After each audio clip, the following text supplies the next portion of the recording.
Continuando a aula anterior que eu estava falando sobre detecção de objetos, nessa aula nós vamos continuar aquela explicação de como a gente vai chegar para fazer a detecção dos objetos. Então vamos pensar na primeira ideia aí, seria usar a detecção por janelas deslizantes. E a questão é o seguinte, se eu simplesmente der uma imagem e falar para a rede aí, classifica e localiza cada um dos objetos aí, isso aí vai acabar ficando muito complexo. Então a gente tem que ter uma forma de facilitar isso aí. Então uma estratégia usada, pensada inicialmente, né, nós vamos ver que não é uma boa estratégia, mas uma primeira estratégia que a gente pode pensar é criar janelas deslizantes. Então eu divido eu crio uma janelinha igual essa vermelha aqui, ó, na minha imagem, e vou classificar, é como se eu cortasse só esse pedacinho aqui ó, da imagem, e aí eu classifico então esse pedaço, se ele tem ali um gato ou não, por exemplo. E aí depois eu ando com essa janela mais um pouco e classifico esse outro pedaço. Aí eu vou deslizando essa janela e classificando cada pedaço da imagem até eu chegar lá no final da imagem. Então essa seria uma estratégia chamada de janelas deslizantes. Só que aí tem o problema do tamanho dessa janela. Então pode ser que esse tamanho que eu defini não seja bom. Então aí eu testo agora de novo com uma janela um pouco maior. E aí faço o mesmo procedimento. Vou deslocando ela e cortando cada pedaço da imagem e classificando. Aí depois eu faço uma outra janela maior ainda. Até chegar uma hora que eu consigo achar o gatinho aí. Então essa é uma estratégia chamada de janela deslizantes, mas ela tem um problema. Ele é muito ineficiente, é um método muito ineficiente. Por quê? Porque para cada janela dessa aí, para cada corte, eu tenho que fazer uma passagem pela rede e pedir a rede para classificar para mim. Então, eu vou passar aí muitas e muitas vezes por uma rede neural para poder fazer essa classificação. Isso acaba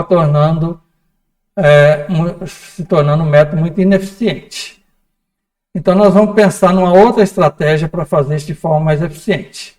Aí, para entender isso, vamos primeiro discutir uma questão aqui, que é como que eu faço a conversão de camadas FC, de inglês é Fully Connected, ou seja, de uma rede densa, totalmente conectada, como que eu posso converter camadas de uma rede densa em camadas convolucionais.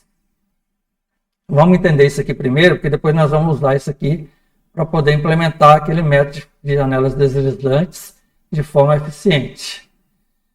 Então, vamos supor que eu tenha uma entrada aqui na rede, uma imagem 14 por 14 por 3. E aí eu tenho uma camada de convolução que vai aplicar aqui um filtro de tamanho 5, ou seja, 5 por 5, né? Então, esses conceitos aqui a gente já viu em aulas anteriores. Então, se você não lembra, faz uma revisão lá atrás antes de continuar essa aula, que é importante para entender isso. Então, nós vamos aplicar aqui um filtro 5 por 5, com padding 0, ou seja, não vou fazer nenhum preenchimento, e stride igual a 1, ou seja, eu vou saltar de 1 em 1 ali. E vou usar 16 filtros.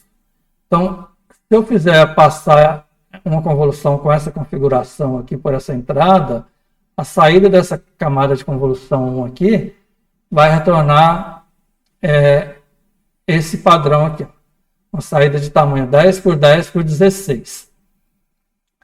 Bom, 16 é porque é o número de filtros que eu coloquei aqui. 10 por 10 é uma conta que a gente aprendeu a fazer lá atrás, né? Eu vou pegar aqui esse 14 menos 5 dá 9, vou dividir aqui por stride que é 1 e vou somar 1. Então por isso eu chego no 10 aqui. Aí depois eu vou aplicar uma camada de pooling. Nessa camada de pooling eu vou usar um filtro de tamanho 2, 2 por 2, com stride 2. Então aqui eu vou saltar de 2 em 2. Então, a saída dessa camada teria esse formato aqui, 5 por 5 por 16. Ou seja, 16 é a mesma quantidade, porque não altera essa dimensão aqui. E essa outra aqui é aquela conta lá, 10 menos 2, 8, dividido por 2 dá 4, mais 1, 5, que é esse valor que dá aqui. Então, essa saída da minha camada de pooling.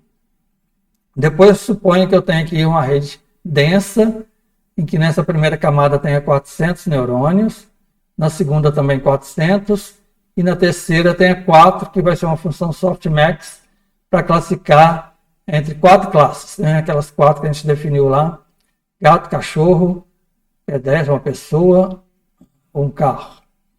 Então, 4 classes aqui. Então, suponha que eu tenho uma rede tão tradicional aí para eu fazer classificação de imagens.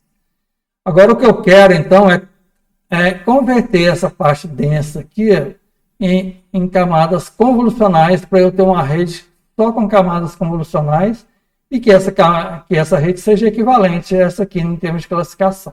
Eu consigo fazer isso. Essa é uma ideia bem interessante que foi proposta aí, que consegue fazer isso e depois usar isso aqui para fazer a classificação das janelas deslizantes. Então, vamos pensar o seguinte, ó. Então, aqui repete, né, a mesma imagem, 14 por 14 por 3, passa por uma camada convolucional e pooling, só que agora, ao invés de jogar aqui direto uma rede com 400 neurônios, eu vou simular isso aqui para ter o mesmo resultado. O que eu vou fazer? Eu vou aplicar aqui uma outra convolução, usando filtro de tamanho 5, padding 0, stride 1 e 400 filtros. Então, se eu fizer uma convolução dessa, eu vou ter aqui, ó, 5 menos 5, 0, dividido por 1 dá 1, mais 1 dá 1. Então, eu vou ter como saída aqui, ó, um formato 1 por 1 por 400. 400 é o número de filtros que eu defini para ser igual ao número de neurônios que eu tenho aqui na rede densa. Então, é uma estratégia que eu posso usar aí para fazer qualquer conversão desse tipo. Pego o número de neurônios aqui, passa a ser o meu número de filtros e aplica aqui um filtro e um stride de forma que eu chegue aqui 1 por 1 por 400. Porque 1 por 1 por 400, você imaginar assim, ó, é um vetor, né? Você pensar ali, é um ponto, né? 1 por 1, com profundidade de 400. Então, isso é a mesma coisa que eu tenho nessa aqui, ó, 400 neurônios numa camada densa. E, além disso, você tem que pensar que esses filtros aqui da camada convolucional, eles são pesos, né? A gente já viu isso lá atrás também. Assim, a camada convolucional, ela tem a mesma ideia da camada densa ali. Ela tem um número de pesos, que seria o tamanho do meu filtro aqui, 5 por 5, por 400, né? Então, ele teria ali, são pesos que a rede vai ter que encontrar qual que é o melhor valor para eles, baseado, então, na passagem para frente e para trás, né, com backpropagation, com gradiente, ele vai encontrar esses pesos. Então, no fundo, encontrar esses pesos aqui de forma convolucional ou de forma densa, dá na mesma. E eu chego aqui numa camada com a mesma quantidade de neurônios. Aí. E aí eu aplico a mesma ideia para a próxima camada aqui. Ó. Vou aplicar agora um filtro de tamanho 1, com 400 filtros. Então, quando eu fizer essa conta aqui, 1 menos 1 dividido por 1 mais 1 vai dar 1 de novo. Com 400 filtros, eu vou ter de novo essa mesma configuração aqui, 1 por 1 por 400, que é equivalente a essa segunda camada aqui. E aí, para chegar na última camada, que é 4, eu aplico 4 filtros. Então, faço de novo aqui, ó, filtro de tamanho 1, padding 0, stride 1, com 4 filtros. Aí eu chego no final aqui, ó, uma configuração 1 por 1 por 4. Ou seja, é como se fosse um vetor ali com profundidade 4, né? Ou seja, eu vou ter 4 valores ali, que seria a saída da minha softmax. Seria para 4 classes, para poder classificar 4 classes. Então, isso aqui é exatamente equivalente. Eu posso dizer que eu estou transformando uma rede densa em uma rede convolucional. Agora eu tenho aqui, então, uma rede totalmente convolucional, só com camadas de convolução e pooling, para chegar numa classificação com 4 classes. Ok? Está entendida essa ideia? Então, agora, como que a gente aplica isso lá para janelas deslizantes? Então, vamos pensar aqui, ó, como que eu vou implementar a implementação convolucional de janelas deslizantes. Então, essa primeira imagem aqui, eu estou simplesmente reproduzindo aquela rede nossa anterior ali. Eu estou tirando aqui o desenho das profundidades, né, mas é uma imagem 14 por 14 por 3, que após uma convolução tem aqui o tamanho 10 por 10 por 16, lembrando que 16 é a profundidade. Então, isso aqui não é bidimensional, assim não, ele tem a terceira dimensão aqui. E aí eu vou mudando isso aqui até chegar 5 por 5, 1 por 1, por 1 por 400, até 1 por 1 por 4. Ou seja, eu estou reproduzindo essa imagem aqui. Exatamente essa imagem aqui. Agora, vamos supor que eu tenha, antes de falar aqui de janela deslizante, imagine que eu tenho agora uma imagem um pouco maior, 16 por 16 por 3. Se eu aplicar aqueles mesmos filtros, os mesmos tamanhos que eu apliquei aqui, ou seja, aplicar o filtro 5 com 16 filtros, filtro 2 com esteroide 2 e assim por diante, nessa imagem que agora é um pouquinho maior, que é 16 por 16, eu vou ter esses resultados aqui. A segunda camada aqui vai ser 12 por 12 por 16, depois 6 por 6, 2 por 2, 2 por 2, até o 2 por 2 por 4. Então, uma única passagem que eu fizer na rede com essa imagem 16 por 16, aplicando aquelas mesmas configurações que eu tenho para essa de cima, eu chego nesse resultado aqui. Só que agora, ao invés de ser 1 por 1 por 4, eu tenho 2 por 2 por 4. Se eu pensar nesse resultado 2 por 2 por 4, cada quadradinho azul desse aqui é equivalente a esse aqui, é 1 por 1 por 4. Ou seja, eu tenho 4 resultados aqui. 4 resultados que, se a gente voltar aqui, é como se eu tivesse pegado uma mesma janela deslizante. Agora eu vou imaginar uma janela deslizante de tamanho 14 por 14, ou seja, o tamanho dessa imagem de cima aqui. Se eu aplicar essa camada, essa janela aqui, e pensar eu deslocando ela 2 posições para a direita, depois 2 para baixo, mais 2 para a direita, eu tenho uma janela que foi deslocada 4 vezes nessa imagem. Então, é como se eu estivesse fazendo esse trabalho aqui de trás, passando aqui, só que agora simplesmente 4 janelas pela imagem toda. E aí, então, quando eu faço isso, esse resultado que eu tenho no final, esses 4 pontinhos azuis que eu tenho aqui, 2 por 2, 2 por 2, né, que dá 4, vezes esse 4 de profundidade, que é essa de cima, é o resultado que eu tenho para cada uma dessas janelas. Olha que interessante. É como se eu estivesse simulando aqui a passagem da janela deslizante, do tamanho dessa configuração padrão que eu fiz aqui, e obtendo 4 valores, ou seja, como se eu estivesse classificando as imagens de 4 janelas dessa aqui, só que eu fiz uma única passagem pela rede. Então, aí eu tenho uma implementação eficiente. Eu consigo fazer uma única passagem pela rede convolucional e ter o resultado de 4 janelas deslizantes. Ok? Está entendida essa ideia, gente? É muito interessante esse processo aqui.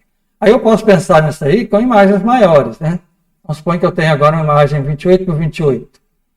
Aí, se eu aplicar também imagina agora essa mesma configuração aqui do 14 por 3, que usar os mesmos filtros aqui, mesmo tamanho de filtro, de quantidade de filtros, mesmo stride, mesma coisa.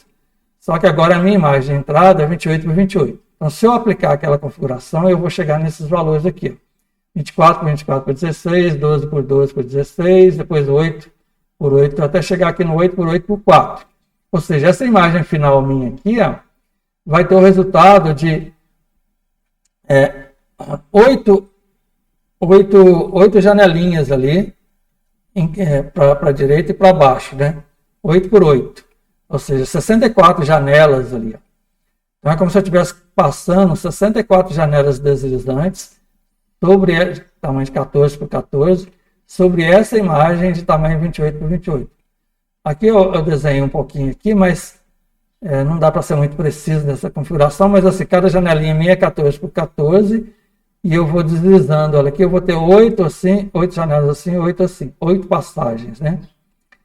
Então, o meu resultado é como se eu tivesse passado 8 janelas deslizantes sobre essa imagem 28 por 28.